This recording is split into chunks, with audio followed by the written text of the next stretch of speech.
and welcome to another FAQ Monday. I'm your host, Fluff, and today I'm going to sip my coffee, and we're going to talk about cool, nerdy stuff and answer some questions, and then we're going to do it all over again on the next Monday, the following Monday. Yeah. First question, what are your impressions of the Fishman Fluence pickups, and would you recommend them to some other guitar players if you had to? So I am an endorsed Fishman artist. I am on the Fishman roster. I'm on the website, full disclosure. And I am no longer with Fastback Pickups. I do not have my own signature beard comber anymore, although you can still get them if you'd like. But I have switched over to Fishman. And the best I can do is tell you why and why I would recommend them. Back when I did the video about a year and a half ago with the Fishman Fluence Moderns, I thought they sounded cool and they sounded like a high def, much better, more refined active pickup. They sounded like an active pickup, and they're meant to be sounding like an active pickup. Year and a half goes by, and my buddy Ken Susi from Unearth, who's also the Fishman rep, is trying to get me on Fishman, and I'm like, nah, I'm just, whatever, yeah, I'm just, Fast forward several months ago, they were in town, and we had all day to kill, and he came over to my house, and he brought a $300 Hagstrom guitar. Now, this guitar is a Korean-made, I mean, it's an entry-level, cheap guitar, but what it did have was a set of Fishman Fluence classics installed into it. Ken told me to get my best amp and dial in the best tone I could with the best guitar I had.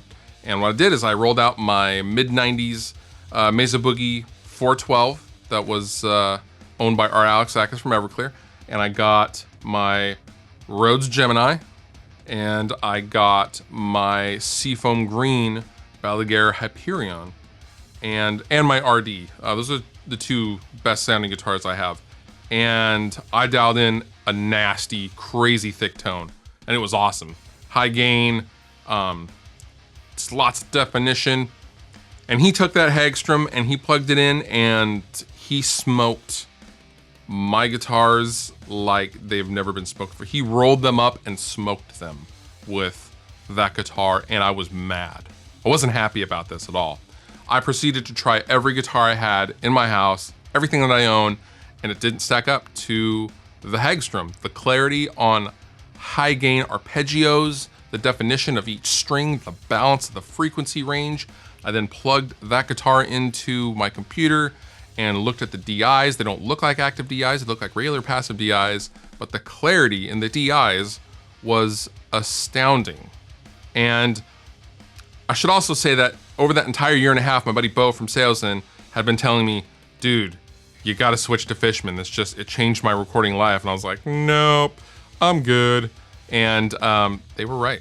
And so that's why I switched to Fishman, because the clarity, I couldn't unhear the muddiness and the boominess of all of my other pickups. And I couldn't hear the lack of clarity in everything else. And so I switched to Fishman. So that's why that's the story I usually tell all of my guitarist friends. Like, look, man, I gave up a paycheck getting paid for my signature stuff at Fastback to go to Fishman, just because I would have started buying all that stuff up anyway. So I might as well just be on the team, right? You know, you can't beat them, join them. So yes, I would absolutely recommend Fishman Fluence pickups to anybody because they are just astounding. And the active part powers the tech, not the tone. So it's very passive feeling and sounding, and they're just awesome. I can't say enough good things about them. Hey Fluff, what advice would you give on how to treat your fretboard and clean your strings, etc.? What do you do to keep your guitars in tip-top shape? So I've used two different things to maintain my guitars. Now, I don't generally sit there and detail them, and they get dusty and they get kind of dirty, but before I play them, I usually wipe them down. Now, for general maintenance, I use the Dunlop, I don't know if you can see, there we go. I use the Dunlop maintenance kit because it's all encompassing and it's awesome. The cleaning products work really, really well. Now, when I have the strings off, I've always used Ernie Ball Wonder Wipes. Now, these are a fretboard conditioner, and they're like a little moist towelette that you can just throw away when you're done, and you just wipe down your fretboard and then toss the little baby wipe. It's amazing. Between those two things, that's all I generally really use. Plus a paper towel or a cloth to wipe down the guitars where applicable. But generally speaking, it's pretty minimal since I'm not taking my guitars anywhere. Now, when I was on tour, I took one of these maintenance kits, and between me and Tony, we breezed through one of these maintenance kits on a 2-week tour just because they're getting so sweaty and so nasty every single night. What did you eventually sell your 6534 and then went back to the 6505? And then went back to a 5150 block letter, which I know, it's weird. I was playing with the 5150 sound for several years. I originally got the 6534 to record my solo record that came out years ago called Fire Breather, and I ended up getting that amp. I found it in a pawn shop up north, about 45 minutes from where I live. And I found it brand new in the pawn shop with the hang tags, and I offered them $500 and they took it. So that was a great buy. And that was one of the amps that I really regret selling, because that specific amp, nothing sounded like that amp. It was so amazing. So I got rid of that, and then I kind of had a 6505 Plus fall into my lap because our singer, Restroposa's singer at the time, Vince, was getting rid of his for super cheap. I believe it was $500 again. So I bought it and I used it, and then I got the 6505 Mini, and then I ran into a deal on the 5150 block letter. So then I had all three, and then I did the shootout video, and then I decided to get rid of the other two. It's confusing, incestuous, but I've had the 5150 block letter, a very early amp, an early 92, for about a year now, and I don't have any current plans of getting rid of it.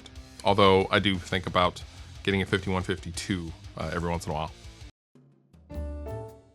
And now, the dad joke of the week. What does a clock do when it's hungry?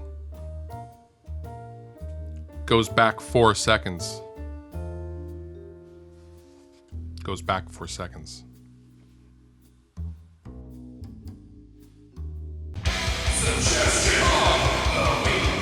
My suggestion to you this week is to check out these Studio Effects LED panels. Now, these are relatively inexpensive LED panels, and I've been using them on my videos for the last couple of weeks just to try them out.